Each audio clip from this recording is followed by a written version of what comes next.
बुद्धावतार। आज से लगभग 2500 वर्ष पहले पृथ्वी पर हिंसा बढ़ गई थी।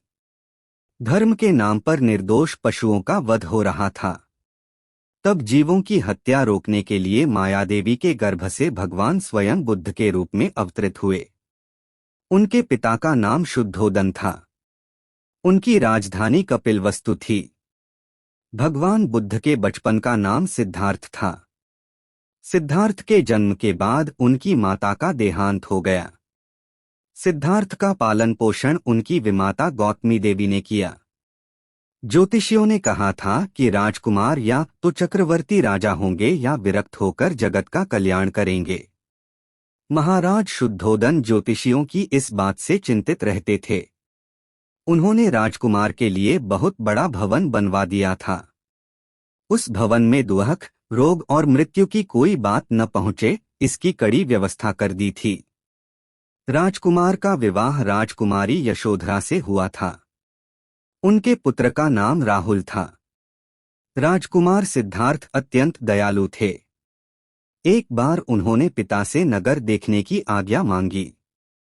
राज्य की ओर से ऐसी व्यवस्था हो गई कि राजकुमार को नगर में कोई दुखद दृश्य न दिख पड़े। लेकिन होनहार को कौन रोक सकता है। नगर घूमते समय एक बूढ़ा आदमी सिद्धार्थ को दिखाई पड़ा। इसी प्रकार जब वे दूसरी बार नगर घूमने निकले तो एक रोगी उन्हें मिला। तीसरी बार एक मुर्दा उन्होंने देखा। इन दृश्यों को देखकर संसार के सब सुखों से उनका मन हट गया। संसार के सुखों से वैराग्य हो जाने पर अमरता की खोज का सिद्धार्थ ने निश्चय कर लिया। एक दिन आधी रात को वे चुपचाप राजभवन से निकल पड़े। वन में कठोर तप करने लगे। अंत में वे ज्ञानबोध को प्राप्त करके सिद्धार्थ से भगवान बुद्ध हो गए। भगवान बुद्ध कहते थे, संसार दुखमय है। संसार के पदार्थों को पाने की तृष्णा ही दुख का कारण है। तृष्णा का सर्वथा नाश होने से दुख का नाश होता है। राग, द्वेष और अहंकार को छोड़ देने से ही जीव की मुक्ति होती है।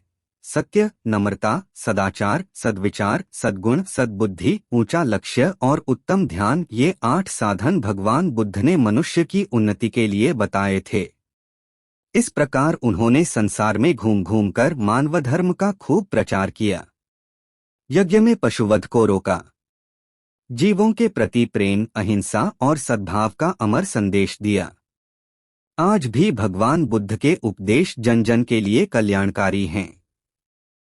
अहिंसा के अवतार भगवान बुद्ध को हम सब नमस्कार करते हैं।